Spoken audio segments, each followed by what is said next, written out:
हमारी रिपोर्ट आपने देखी होगी। इस रिपोर्ट पर ज़्यादा कुछ कहने की स्थिति में मैं भी नहीं हूँ, क्योंकि जिन बच्चों को उम्मीद थी कि व्यवस्था उन्हें एक बेहतर समाज में आंखें खोलने का मौका देगी, वो बच्चे अब अपनी आंखें कभी नहीं खोल पाएंगे। 10 बच्चे तो अब इस दुनिया में आने से पहले ही एक तरीके से रुखसत हो गए। उनको लग रहा था कि इन व्यवस्थाओं को, जिन्हें वर्ल्ड क्लास कहा जा रहा है, वो उनको ज़िंदगी का एक नया पाठ सामने देंगी, लेकिन ज़िंदगी का कड़वा सबक इतनी जल्दी उनकी ज़िंदगियों पर भारी पड़ गया। इसको लेकर कई सवाल खड़े होते हैं और सवाल हम आपके सामने रखेंगे। देश का सवाल है कि झांसी में बच्चों की मौत का जिम्मेदार कौन है? किसकी जिम्मेदारी से यह हादसा सामने आ गया? क्या सिस्टम की लापरवाही मासूमों की जान ले बैठा? आग लगने पर उसे बुझाने के इंतजाम क्यों नहीं थे? तत्परता क्यों नहीं थी? हालांकि ये जानकारी मिल रही है कि कुछ दिन पहले मॉक ड्रिल भी की गई थी। क्या फायर अधिकारियों ने बिना जांच के एनओसी जारी कर दी? अमूमन ऐसा होता नहीं है, लेकिन हमारा सवाल है, वर्ल्ड क्लास सुविधाओं का दावा करने वाला अस्पताल आखिर मौत का अस्पताल क्यों बन गया? ये बहुत बड़ी बात है। महारानी लक्ष्मीबाई अस्पताल, जहां पर यह स्थिति पैदा हुई, हमारे साथ कई खास मेहमान इस वक्त जुड़ रहे हैं और मैं चाहूंगा कि हम चर्चा करें, हम बहस ना करें। छोटे बच्चे जिनकी किलकारियों से अभी घर आंगन गूंजना था, वो यहां नहीं है। हम कम से कम ये तो कोशिश कर सकते हैं कि आगे ये खबर हमको इस तरीके से कभी चर्चा के दायरे में नहीं लानी पड़े। जिस भी जगह सरकार हो, चाहे जिस राज्य सरकार हो, लेकिन वहां व्यवस्था इतनी फूल प्रूफ हो कि बच्चा इस दुनिया में आए तो उसे दुनिया एक स्वर्ग जैसी दुनिया लगे, जहां पर सभी उसका ख्याल करने, उसे बेहतर जिंदगी देने के लिए लालायित दिखें। आलोक वर्मा, प्रवक्ता बीजेपी, मेरे साथ इस वक्त जुड़ गए हैं। प्रियंका गुप्ता जी, प्रवक्ता कांग्रेस, मेरे साथ जुड़ गए हैं। मनोज यादव, प्रवक्ता समाजवादी पार्टी, मेरे साथ जुड़ गए हैं। डॉक्टर नरेश चावला, पूर्व राष्ट्रीय सचिव आईएमए, मेरे साथ जुड़ गए हैं। नवीन भटनागर, पूर्व डीआईजी एनडीआरएफ, मेरे साथ जुड़ गए हैं। जेके सिंह, पूर्व निदेशक उत्तर प्रदेश फायर सर्विसेज, मेरे साथ इस वक्त जुड़ गए हैं। आप सभी का स्वागत करता हूं मैं, क्योंकि आप लोगों के जरिए हम जब चर्चा करेंगे, बहस नहीं, मैं बार बार इस बात को, इन शब्दों को रख रहा हूं, क्योंकि जब हम चर्चा से बहस की थिन लाइन को पार करते हैं तो हम हल की तरफ कभी सोच ही नहीं रहे होते। हम खुद को सच साबित करने और सही साबित करने की कोशिश करने लगते हैं। तो जब हम आपस में चर्चा करेंगे तो हम पकड़ पाएंगे कि यहाँ पर आखिर ये स्थिति पैदा क्यों हुई। कुछ दिन पहले, ज्यादा दूर अगर ना जाएं, तो दिल्ली के भी विवेक विहार में 7 बच्चों ने ऐसे ही अपनी जान गंवा दी थी, और वो भी ज्यादा वक्त नहीं हुआ था। और तब भी शायद मैंने ऐसे ही एक देश का सवाल किया था, और तब भी मैंने दिल से ये बात कही थी कि मैं उम्मीद करता हूं मुझे आगे ऐसा कोई कार्यक्रम ना करना पड़े, लेकिन ऐसा डर दिल में था कि क्या पता ये स्थितियां फिर से हों। यानी हम कहीं पर तो चूक कर रहे हैं। आलोक वर्मा भाई, सबसे पहले 2 मिनट का मौका मैं आपको दूंगा, और सभी को 2-2 मिनट का मौका दूंगा, जिससे जनता आप लोगों को समझे, इस मुद्दे पर आपकी गंभीरता को देखे। सवाल सीधे इतना, आखिर ये हालात पैदा क्यों हुए? वो 10 नौनिहाल अब क्यों नहीं दुनिया में है? देखिए, बिल्कुल मुझे अच्छा लगा ये सुन करके कि आज हम केवल चर्चा करें, बहस की कोई जगह आज के वाक़ये में नहीं है। तो निश्चित रूप से सरकार के तौर पर हमारी बड़ी ज़िम्मेदारी थी और हमने क्या कुछ किया, ये भी आपको समझने की ज़रूरत है। देर रात ये वाक़या हुआ, ये हादसा हुआ, मुख्यमंत्री जी ने सीधे नज़र रखी इस पूरे वाक़ये पर और शायद इसीलिए बहुत तेज़ी से काम हुआ। 10-15 मिनट के भीतर सारी टीमें वहाँ पर मौजूद थी, प्रशासनिक महकमा वहाँ पर मौजूद था, वहाँ जिलाधिकारी मौजूद थे, कमिश्नर मौजूद थे, डीआईजी मौजूद थे और जो दूसरे अस्पताल के जो दूसरे कर्मचारी थे, चाहे वो वार्ड बॉय हों, चाहे वो नर्सें हों, चाहे वो डॉक्टर्स हों, वहाँ उस ऑपरेशन में जुटे हुए थे। शायद इसीलिए इतना बड़ा ये हादसा था। आपने विजुअल्स भी देखा होगा, आपने उसकी तस्वीरें देखी होंगी, क्योंकि जब भी इस तरीके के वाक़ये होते हैं और कुछ इस तरीके के सेंटर्स में वाक़ये होते हैं, तो वहाँ बहुत सारे उपकरण होते हैं, कार्बन के बने हुए उपकरण होते हैं। आग जब लगती है, बहुत तेज़ी से फैलती है और निश्चित रूप से जो धुआँ होता है, उसकी वजह से भीतर जाना भी तकरीबन असंभव होता है। लेकिन लोग वहां पर गए, रेस्क्यू ऑपरेशन में भाग लिया, स्थानीय लोगों ने भी भाग लिया, वहां के जो कर्मचारी हैं वो भी गए और जो प्रशासनिक मशीनरी थी, वहां का जो फायर ब्रिगेड था वो वहां पर पहुंचा, सेना को भी बुला लिया गया। शायद इसीलिए बहुत बड़ा ये हादसा हो सकता था। जो बच्चे मरे हैं, निश्चित रूप से हर बच्चे की जान की एक कीमत होती है। 10 बच्चों को हम नहीं बचा पाए, लेकिन एक बड़ा सुकून हमारे पास ये है कि कुछ बच्चों को हम बचा ले गए। उनका इलाज आज हम बेहतर तरीके से करने की कोशिश कर रहे हैं, पूरे तरीके से उन्हें अलग अलग वार्डों में भर्ती कराया गया है। कुछ बच्चों को प्राइवेट अस्पतालों में भी भेजा गया है। कुल मिला के कोई एक मौत भी एक्स्ट्रा ना हो, ये हमारी पूरी कोशिश है। दूसरी बात जो बड़ा सवाल होता है किसी भी शासन से, किसी भी प्रशासन से, कि इससे पहले का क्या एहतियाती बंदोबस्त था। फरवरी के दौरान ही इसी साल में फायर सेफ्टी ऑडिट वहां पर हुआ था। जून में मॉक ड्रिल हुआ था, जिसमें हम लोगों को सिखाते हैं, बताते हैं कि जब इस तरीके का वाकया हो, इस तरीके की कोई आपदा आए, तो वहां जो मौजूद लोग हैं वो किस तरीके से इसमें भाग ले सकते हैं, किस तरीके से रेस्क्यू ऑपरेशन को चला सकते हैं, और साथ ही जो प्रशासन के जो लोग हैं वो भी इस पूरी कवायद में शामिल होते हैं। जो फायर सेफ्टी के अधिकारी हैं वो भी इस कवायद में शामिल होते हैं, और इस बीच को जो कमियां होती हैं उस पर भी नजर रखी जाती है, और कोई कमियां अगर वहां पर दिखाई पड़ती हैं तो उसको भी हम दूर करने की कोशिश करते हैं। अभी आपने जब आप अपना पैकेज दिखा रहे थे तो उसमें ये बात भी सामने आई, और ये अफवाह भी उड़ रही है कि वहां जो उपकरण लगे थे वो पुराने थे। बिल्कुल झूठ बात है, बिल्कुल अफवाह वाली बात है। तकरीबन 154 सेफ्टी के उपकरण वहां पर लगे थे, 146 उपकरण वहां पर लगे थे, माफ कीजिएगा, और सभी अपना काम कर रहे हैं। चलिए ठीक है, 146 उपकरण थे, सभी अपना काम कर रहे थे। आपने अपनी बात रखी और आपने ये बताया कि जो ऑडिट हुआ था, फायर सेफ्टी मॉक ड्रिल हुई थी। आप इशारा यहाँ पर ये दे रहे हैं कि जो वर्तमान हालात में सबसे बेहतर हो रखा, शायद उसके पीछे वो मॉक ड्रिल भी कहीं जिम्मेदार थी, वो फायर सेफ्टी ऑडिट भी जिम्मेदार था। प्रियंका जी मेरे साथ इस वक्त प्रवक्ता कांग्रेस के तौर पर इस वक्त जुड़ी हुई हैं। प्रियंका जी, आप एक महिला हैं, एक माँ, एक लड़की, एक बहन, एक बेटी, कम से कम इन बच्चों की ममता और इन बच्चों के ना होने को बहुत अच्छी तरीके से परिभाषित कर पाएगी और बता पाएगी। ये झांसी से ही जुड़ा हुआ मामला नहीं है। मैं दिल्ली में अभी कुछ दिन पहले ही विवेक विहार के हादसे के बाद मैं समअप करते हुए कह रहा था कि मैं ईश्वर से प्रार्थना करता हूं कि ये घटना और ऐसी घटना पर चर्चा और ऐसी घटना पर फायर सेफ्टी ऑडिट पर मुझे ना तो सवाल पूछने पड़े और ना हो। मेरी ईश्वर से प्रार्थना रहेगी, लेकिन डर इस बात का दिल में था कि क्या हम व्यवस्था के तौर पर इतना मजबूत हो सके हैं कि ऐसी चीजों की कल्पना करने लायक बन पाए। इसके लिए जिम्मेदार कौन है जो झांसी में हालात सामने आए? प्रियंका जी, आपका समय अब शुरू होता है। राजीव जी, जिस तरह के विजुअल्स हमने देखे हैं, जिन बच्चों की लाशें हमने देखी हैं, तो वाकई में वो पूरी तरीके से कलेजे को चीर दे रही हैं। वो छोटे छोटे दुधमुहे बच्चे जिनकी जान बचाने में पूरा अस्पताल प्रशासन फेल था, पूरा जो है सरकारी महकमा फेल था। मैं पूछना चाहती हूँ, जिस फायर एक्सटिंग्विशर की बात कर रहे हैं वो 2020 में एक्सपायर हो रहा था, और ये वर्ल्ड क्लास सुविधाओं की जो बात करते हैं, जिस मेडिकल कॉलेज की वो बात कर रहे हैं, वहां पर वही जो है एक्सपायर फायर एक्सटिंग्विशर लगे। दूसरी चीज मैं जानना चाहती हूँ कि वहां पर आग लगने के बाद वहां अस्पताल प्रशासन नहीं बल्कि तीमारदारों ने बच्चों के बचाया है, और अपने बच्चे नहीं मिल पाए उनको, जिसमें याकूब का नाम मैं लूंगी, जिसमें मैं नाम लूंगी कुलदीप का, जिसने अपना बच्चा खुद नहीं मिल पाया अभी तक, पर उसने दूसरे बच्चों की जान बचाई। हमें तारीफ भी करनी होगी उसकी।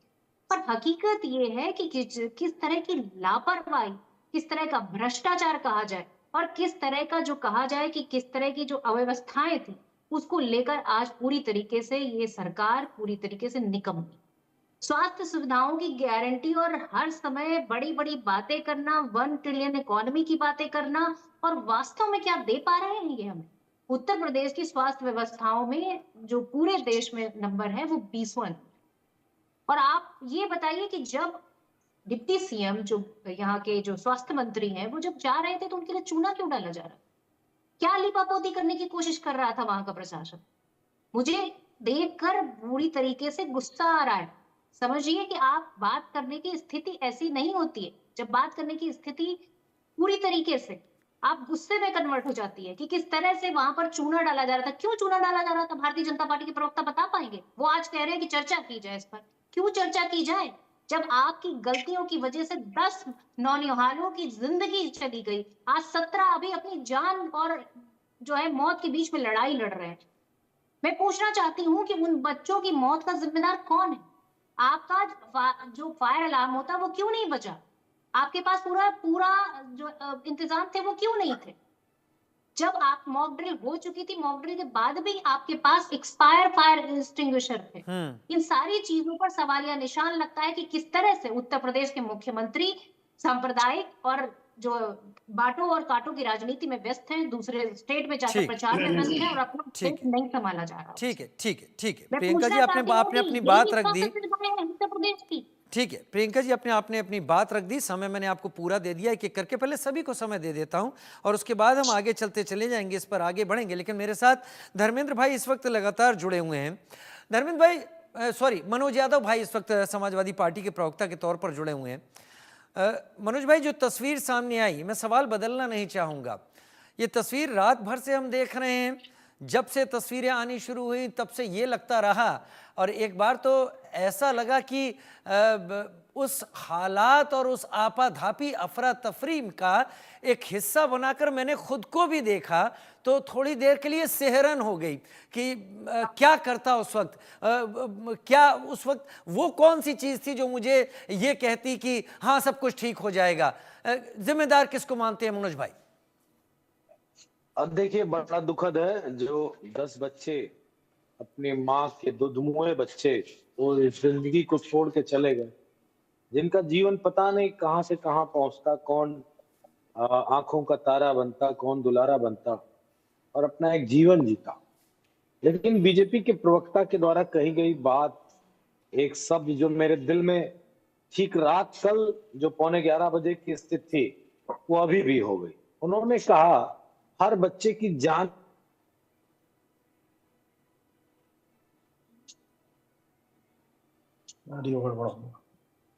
बोलिए बोलिए, नेटवर्क डाउन है शायद आपका, बोलते रहे मनोज भाई। लगता है कोई समस्या इस वक्त आ गई है। मनोज जी मैं आ रहा हूं लौट के, आपकी बात आपकी पूरी करवाएंगे हम। अच्छा आने लगी, बोलिए बोलिए बोलिए बोलिए। मैं कह रहा हूं कि किसकी कितनी कीमत है ये हम नहीं तय कर सकते।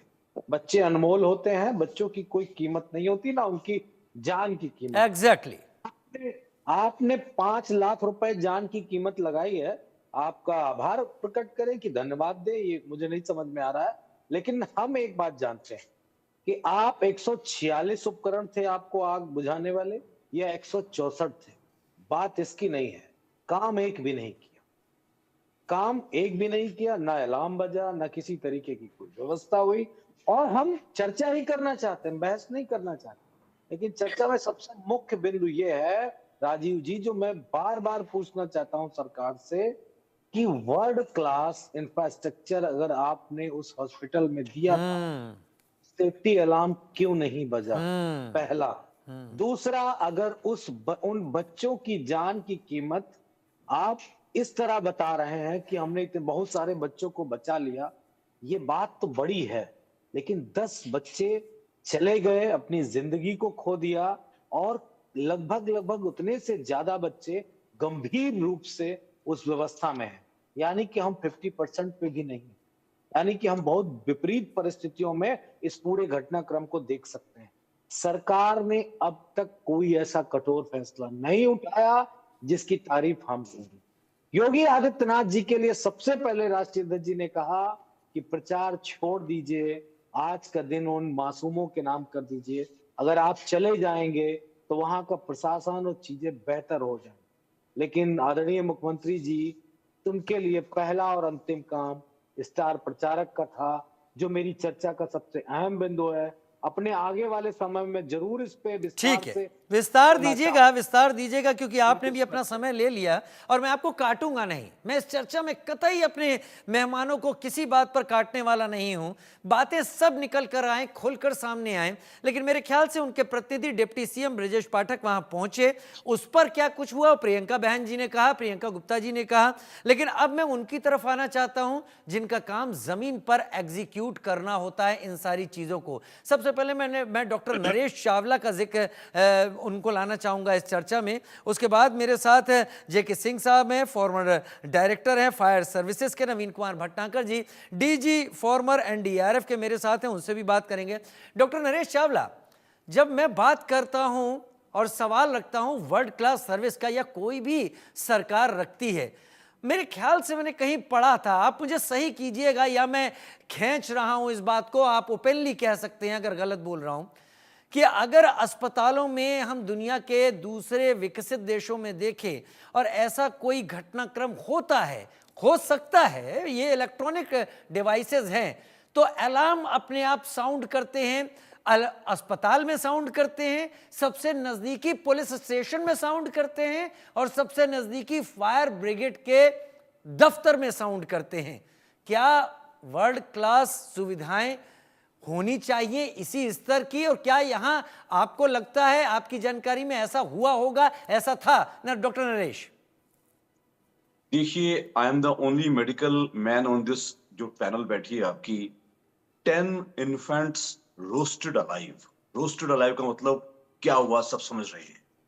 पहली बात, किसी भी अस्पताल में जो आईसीयू, ये निक्कू था, निक्कू means neonatal intensive care unit, और जो दूसरे आईसीयूज होते हैं, ये सबसे अहम हिस्सा होता है जहां मतलब की सर्विसेज बेस्ट दी जाती हैं, ताकि वहां नर्सेज भी ज्यादा होती हैं, डॉक्टर्स भी तैनात होते हैं। और जो बाकी 3 बातें आप कह रही हैं कि जैसे ही पहला अगर सर्विसेज बेस्ट थी तो पहला धुआं यानी कि स्मोक नजर आते ही जो जो वो होते हैं, जो पकड़ लेते हैं लोग, जो अलार्म्स पकड़ लेते हैं, और एकदम सेकंडों में बच जाता है अलार्म। यानी कि पहला धुआं, यानी देखो सुनो, एक्सीडेंट्स कैन हैपन एनीवेयर, कुछ भी हो सकता है, लेकिन जो हमारी कोशिश होती है वो होती है कि वो ना हो, नंबर 1, और नंबर 2 अगर हो भी जाए तो मिनिमम डैमेज से हो।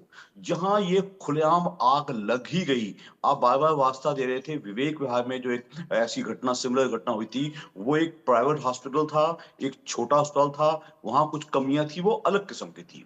जब इस अस्पताल को, जो कि एक मेडिकल कॉलेज कॉम्प्लेक्स में सिचुएटेड था, वहां कहा गया, आई थिंक ऐसा होना बहुत ही नाजायज, तो मैं कह ही रहा हूं, जो द हेड्स मस्ट रोल, चाहे वो। आप लोगों के एक्सपीरियंस का फायदा क्यों नहीं उठाया जाता? मैं कभी कोई इस सवाल से अपना, मुझे लगता है कि मैं किसी चीज से अपना सर ही फोड़ लूं।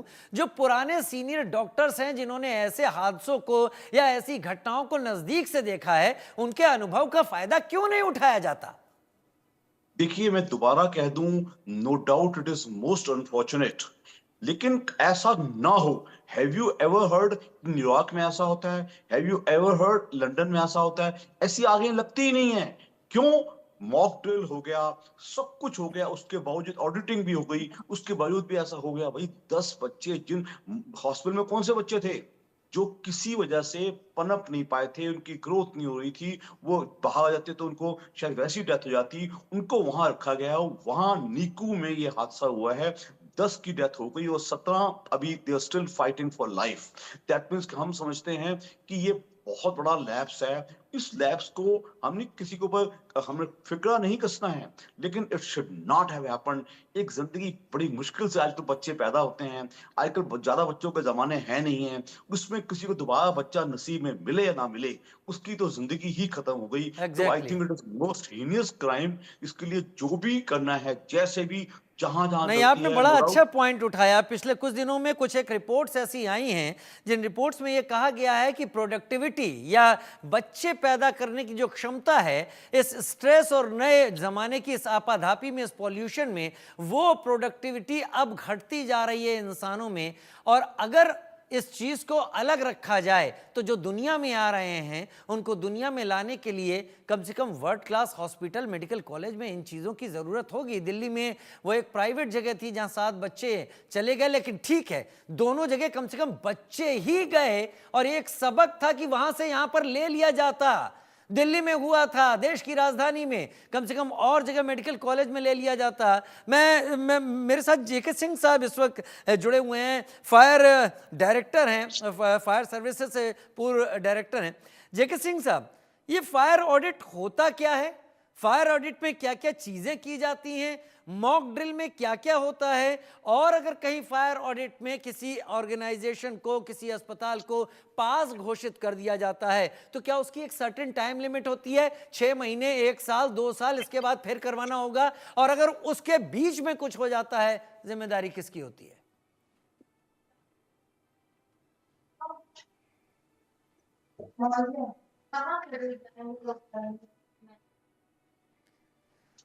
जेके सिंह साहब से इस वक्त संपर्क टूट गया है मेरा। मैं कोशिश करूंगा एक बार फिर से उनसे संपर्क लूं, क्योंकि वो फायर ऑफिसर रहे हैं। ऑडिट, मॉक ड्रिल के बारे में उनसे बेहतर कोई नहीं बता पाएगा। लेकिन इस बीच नवीन कुमार भटनागर साहब का मैं रुख कर लेता हूं, फॉर्मर डीजी एनडीआरएफ मेरे साथ इस वक्त जुड़े हुए हैं। नवीन जी जी।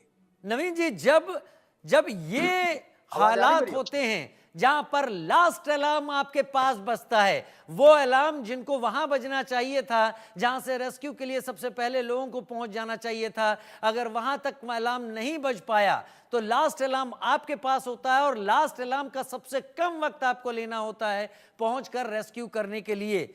ऐसे सिचुएशंस में रेस्क्यू करना कितना टफ काम है। और इस हॉस्पिटल में जहां पर एनआईसीयू, जो बच्चे अभी पैदा हुए थे, उनको रेस्क्यू करने के लिए आप लोग किस तरीके से तैयारी करते हैं और क्या हुआ होगा कल रात?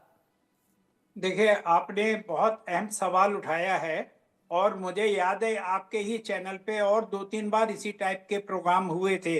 जो फायर इंसिडेंट्स हुए थे वो मैंने कवर किए थे और वहाँ बताया भी था मैंने, और आज फिर बता रहा हूँ। एक्चुअली क्या है कि हमारे देश में हर चीज को वेरी लाइटली लिया जाता है। जिस फायर ऑडिट की आप बात कर रहे हैं, फायर एक्सटिंग्विशर भरे हुए थे और चेक किए गए थे, ये सब लीपापोती वाली बातें हैं। मैं बड़े जिम्मेदारी से कह रहा हूँ, मैं डीआईजी था एनडीआरएफ में, नॉट डीजी। तो बाकी है ना, मैंने खुद पर्सनली ऐसे बहुत से हादसे कवर किए हैं, तो मैंने पाया है कि ये जो एक्सटिंग्विशर है ये रियली काम नहीं करते, क्योंकि प्रॉपर तरीके से नहीं भरे जाते। एजेंसीज जो है इसमें काफी हेरफेर करती हैं। हॉस्पिटल सीरियस नहीं होते हैं। हर हॉस्पिटल के अंदर फायर स्टाफ 24/7 रहता है और उनके पास जो है हीट डिटेक्टर्स होते हैं, और ये आजकल ऐसे हीट डिटेक्टर्स के गन्स होती हैं उनके पास।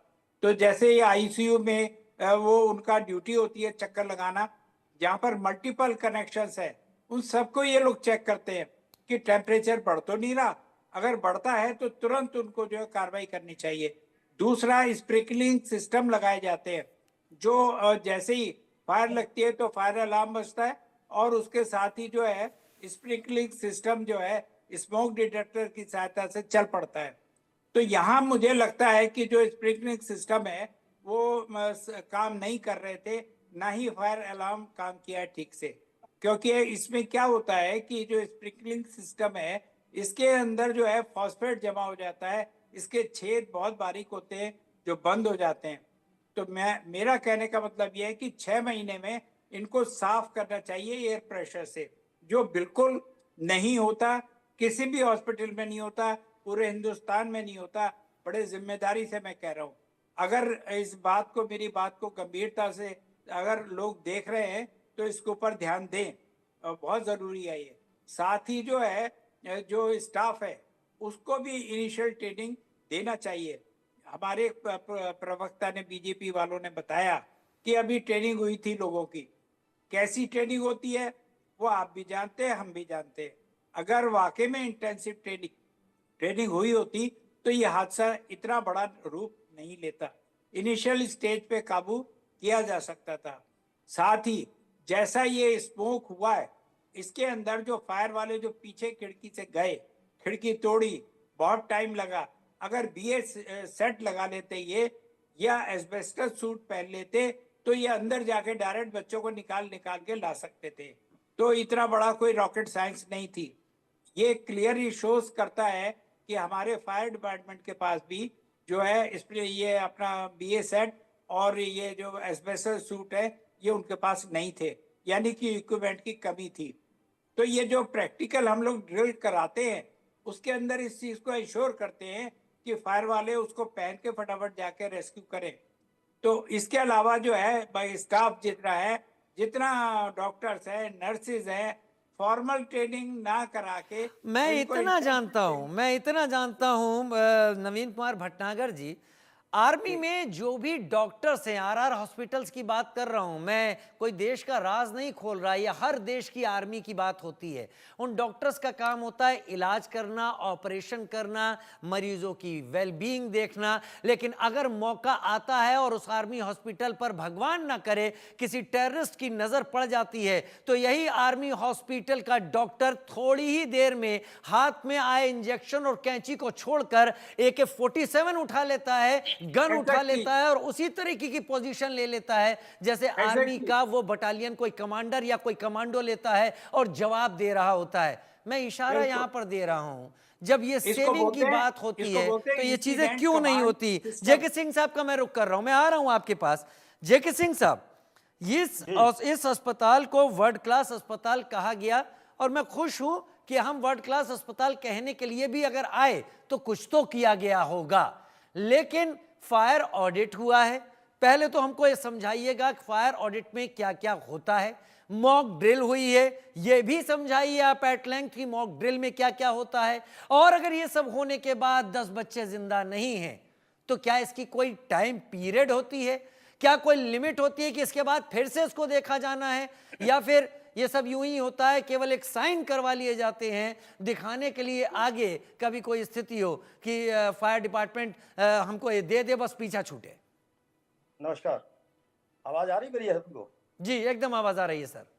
अच्छा, देखिए ऐसा है, ये जो बहुत सारी बातें हम लोगों ने की हैं, इसमें महत्वपूर्ण बात यह है कि जो हमारी फायर प्रिवेंशन और लाइफ सेफ्टी है, ये फंक्शन है सस्टेनेबल डेवलपमेंटल प्रोसेस का। जो हमारा टिकाऊ विकास हम कर रहे हैं, विकास की तरफ अग्रसर हो रहे हैं, पहले और आज में बहुत सारा अंतर है। पहले झुग्गी झोपड़ियों में रहते थे, जंगलों में रहते थे, वहां की परिस्थितियां अलग थी। अब हम अपने आप विकास कर रहे हैं। जो विकास कर रहे हैं उसके साथ साथ जो कम्युनिटी अवेयरनेस है, मैकेनिकल विकास तो कुछ इंजीनियर्स कुछ डॉक्टर्स मिलकर कर लेते हैं, लेकिन कम्युनिटी अवेयरनेस जो है वो पीछे छूट जाती है। और उसी कम्युनिटी अवेयरनेस को ही बढ़ाने के लिए फायर सेफ्टी ऑडिट की जाती है, जिसमें खासतौर से फायर प्रिवेंशन, लाइफ सेफ्टी और स्केप्स, पलायन मार्ग, इससे अगर कहीं पर भी कोई घटना होती है, दुर्घटना होती है, तो उसको हम कैसे डील करेंगे, पहले तो वो जल्दी से जल्दी डिटेक्ट हो जाए, दूसरी इसकी स्प्रेडिबिलिटी ना हो, तीसरा कि अगर वहां पर खतरा प्रिवेल कर रहा है तो हम कैसे लोगों को शिफ्ट करें बाहर। अल्टरनेट शिफ्टिंग का प्लेस है हमारे पास कि नहीं, चाहे वो वर्टिकल शिफ्टिंग हो या हॉरिजेंटल शिफ्टिंग हो। आप बड़े बड़े अस्पतालों में देखे होंगे कि एक साइड में अगर पेशेंट्स रहते हैं, दूसरे साइड पे खाली स्थान छोड़ा जाता है, so as they could be shifted horizontally. तो ऑडिट जो है वो बेसिकली यही देखने के लिए होता है कि हमारे पास फायर ना हो उसके सफिशिएंट इंतजाम है कि नहीं। उसमें इलेक्ट्रिकल ऑडिट हो गई कि ताकि ओवरलोडिंग ना होने पाए, शॉर्ट सर्किटिंग ना होने पाए, अगर हो गई तो जल्दी से जल्दी डिटेक्ट होकर के इन्फॉर्म हो जाए सभी को।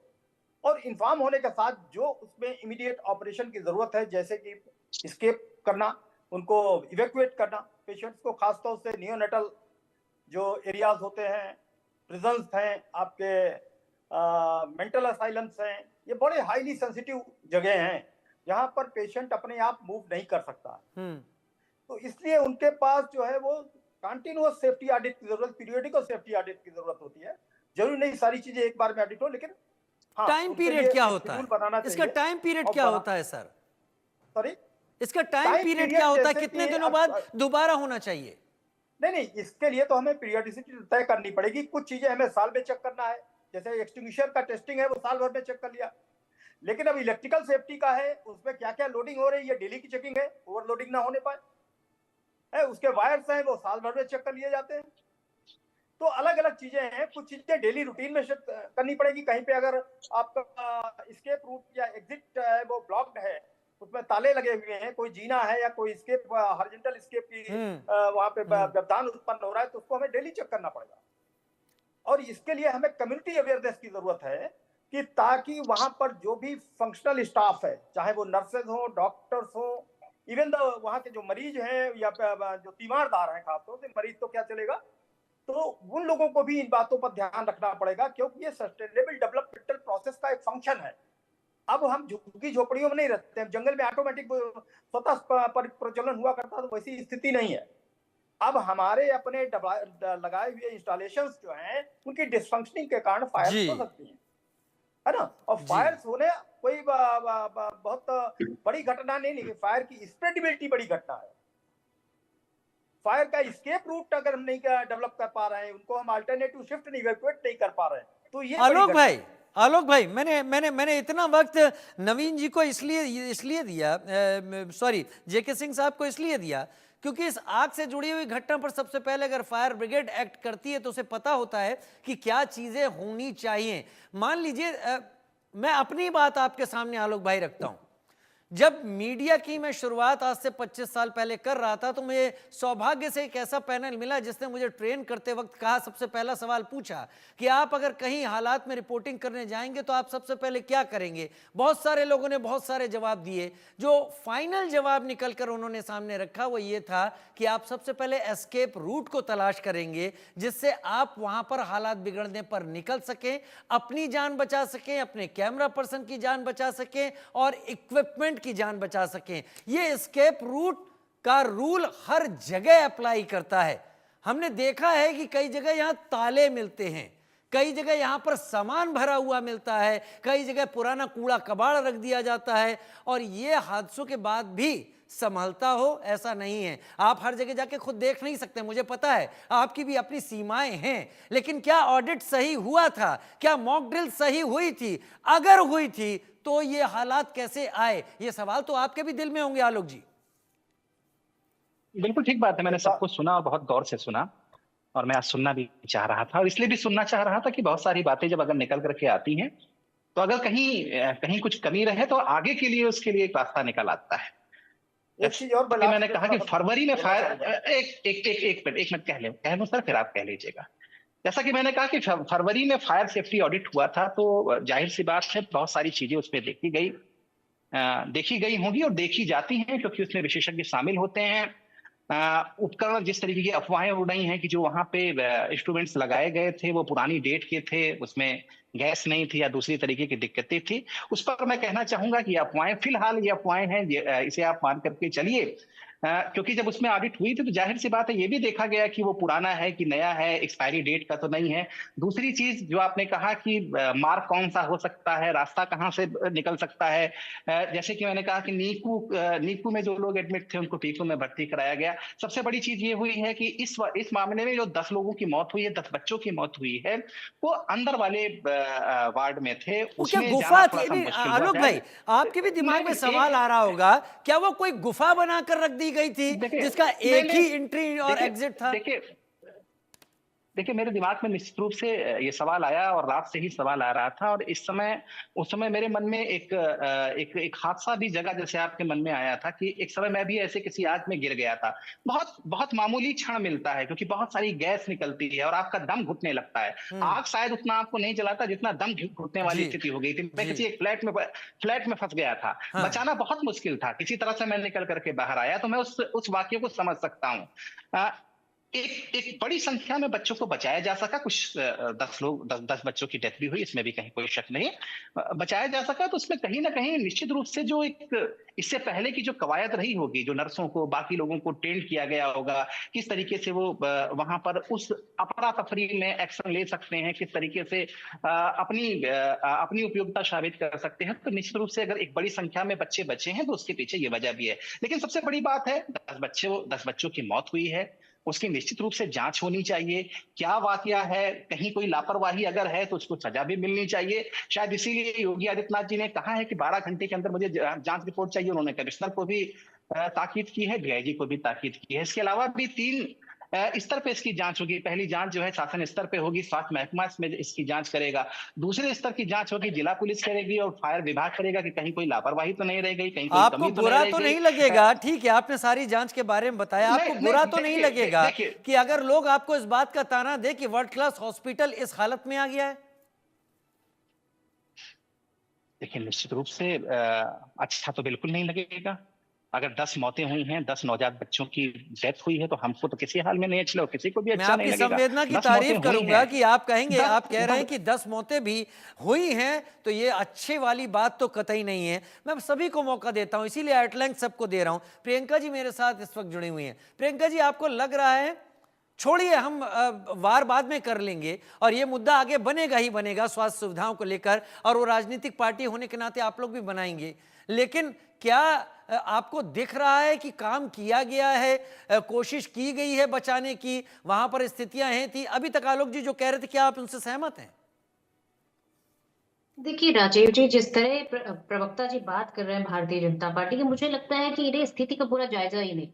ये कह रहे हैं कि वहां पर जो फायर एक्सटिंग्विशर लगे थे उस पर एक्सपायरी डेट पड़ी हुई है, उसके फोटोज वीडियो पूरी तरीके से सोशल मीडिया पे वायरल है।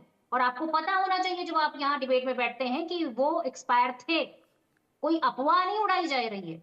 दूसरी चीज मैं पूछना चाहती हूँ, क्या अभी तक प्रवक्ता जी ने माना कि वहां पर जो फायर सेफ्टी अलार्म लगे थे वो क्यों नहीं बजे, किसकी गलती थी? तीसरी चीज, आप ये बताइए कि स्वास्थ्य मंत्री जी जो बड़ी बड़ी वादे करते हैं, क्या वो इस्तीफा देंगे? इन 10 बच्चों की मौत का जिम्मेदार कौन है, आप ये बता दीजिए। आप बता के जाइए कि ये 10 बच्चों की मौत का जिम्मेदार कौन है। वास्तव में आप ये बताइए कि मेडिकल कॉलेज के जो प्रधानाचार्य हैं, उन पर भी आरोप है कि उनका एक प्राइवेट हॉस्पिटल चलता है, क्या आपको नहीं पता?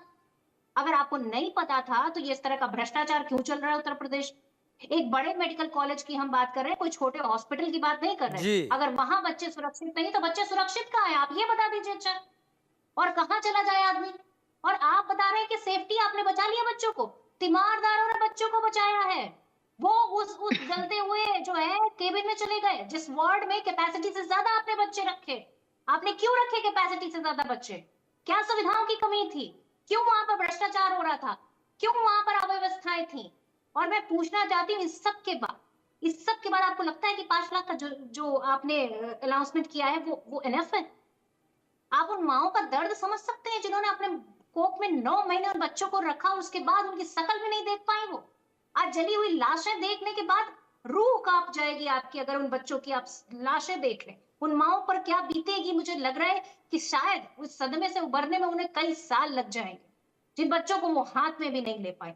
और आपका ऑक्सीजन कंसंट्रेटर, आप बताइए कि किस घटिया क्वालिटी का आपने यूज किया था? ऐसे तो कहीं नहीं आग लग जाती है किसी कॉन्सेंट्रेटर में।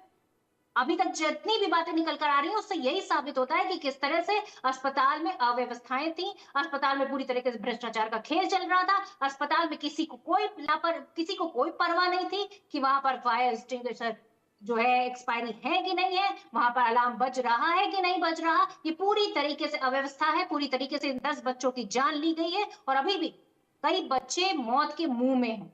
जी हाँ, कुल मैं भगवान से 27 का पूछ आंकड़ा सकती है। हूँ, भगवान ना आज करे, आप सही बोल किसी रही भी हैं। तरह उनको बचाया जा सके। भगवान ना करे कि आंकड़ा बढ़ता है तो एक और आंखों से आंसू निकलेगा ही निकलेगा, जो मैं नहीं चाहता। और मैं आज यहां पर इस चर्चा में भी ये कहना चाहता हूं, मुझे नहीं करनी आगे भविष्य में ऐसे मुद्दे पर कोई चर्चा, लेकिन फिर डर के कहता हूं, क्या व्यवस्था अप टू द मार्क होगी? मनोज यादव भाई, वर्ल्ड क्लास हॉस्पिटल में जब ये हालत है तो सेफ कहां है?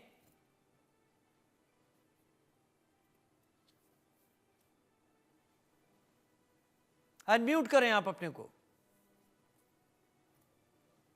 सभी का अपना अपना अनुभव है जिंदगी का, सभी ने हर दौर में तमाम विपरीत परिस्थितियां देखी। लेकिन मैं एक बात कहना चाहता हूं जो मुझे लगता है इस देश के लिए सबसे महत्वपूर्ण। इस देश में एक चीज है जो सबसे सस्ती है, और वो है आम आदमी की जान। किसी को कोई फर्क नहीं पड़ता इस देश में कि किसी के 10 बच्चे जल के मर गए, कोई फर्क नहीं। कोई इमरजेंसी मीटिंग नहीं हुई, किसी तरीके का कोई एक्शन नहीं हुआ, अब सब कुछ आपको मालूम।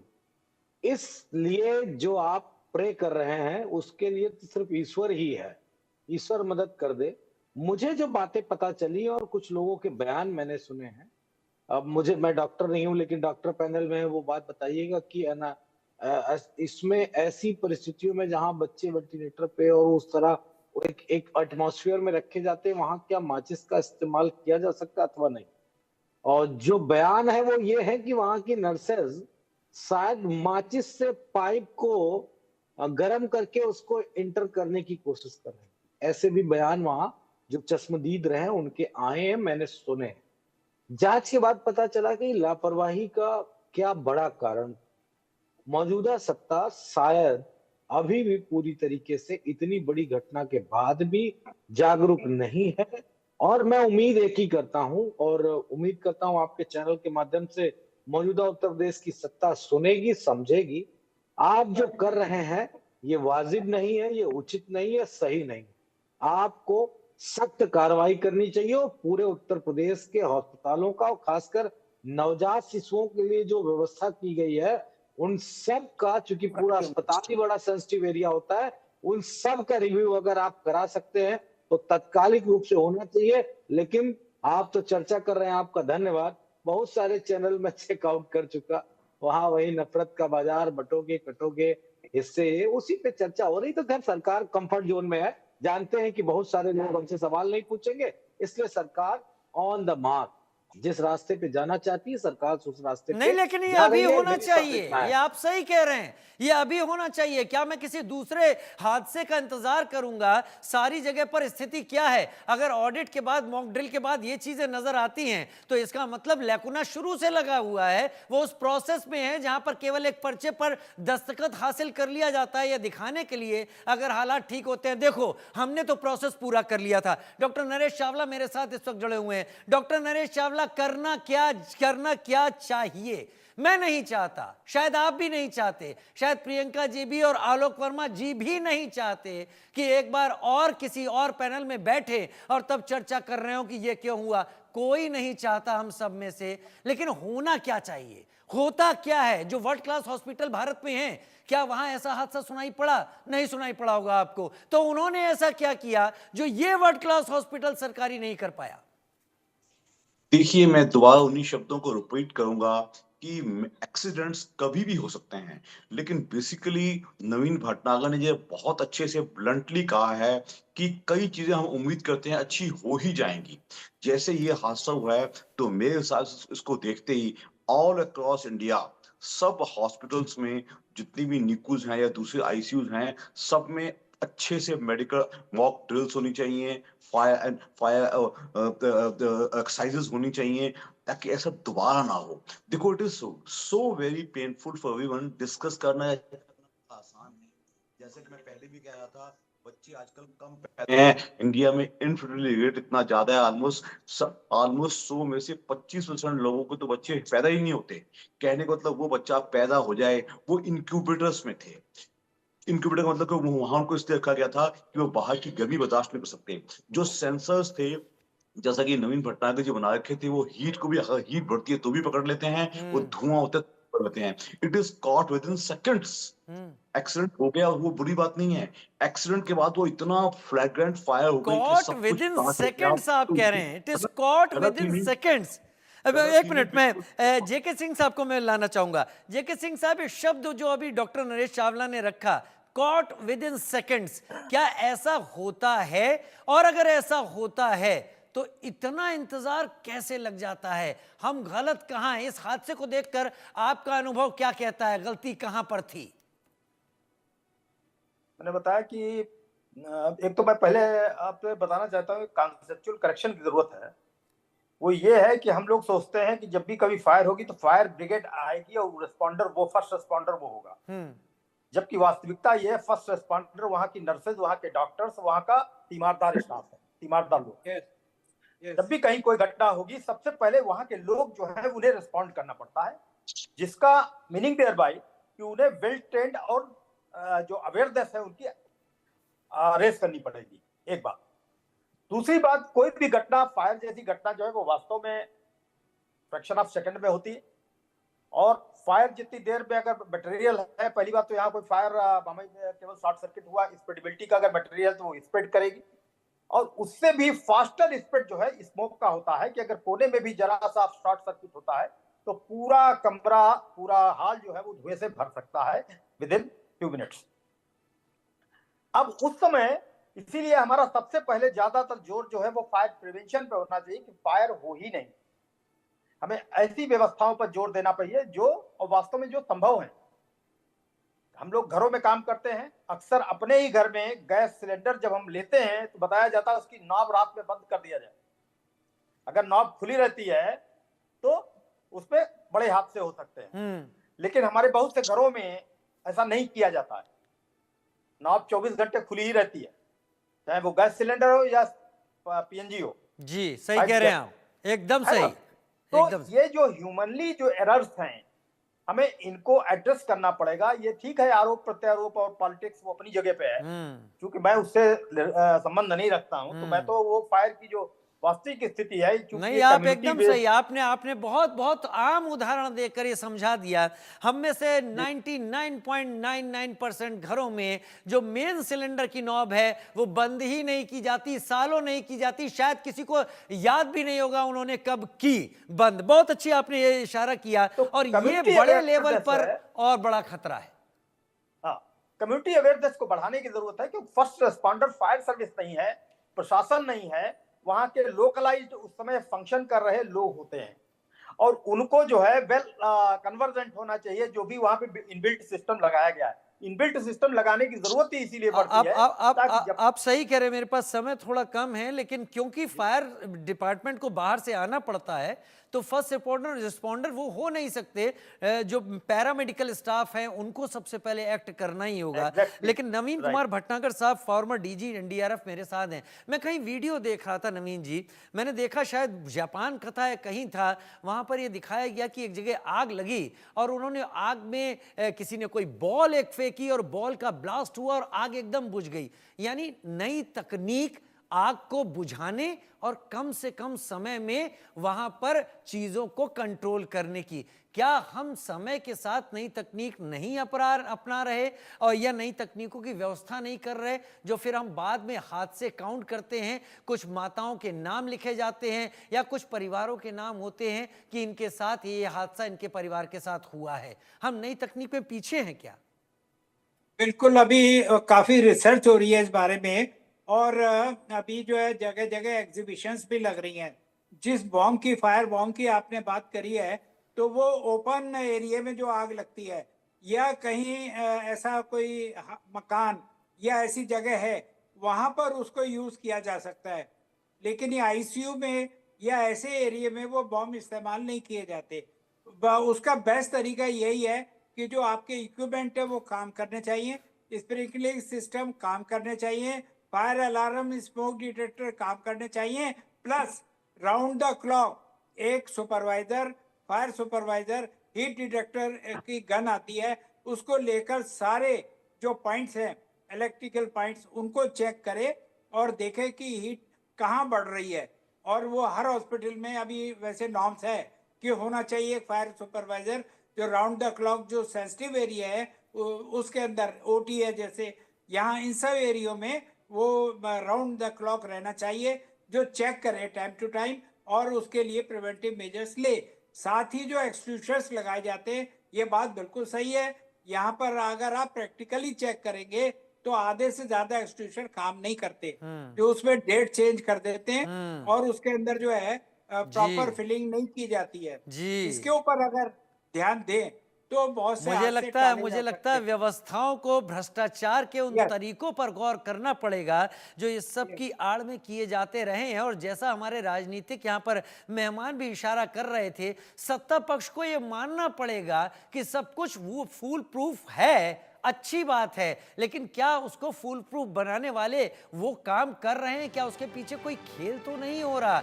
तो ये मानते हुए कि गलती कोई भी कर सकता है, उसको बार बार रीचेक किए जाने की जरूरत है। मैं चाहता हूं कि ये आंकड़े मेरे साथ यहीं पर आज के बाद रुक जाएं। मैं आगे कभी इस तरीके किसी आंकड़े पर कोई चर्चा, कोई बहस ना करूं।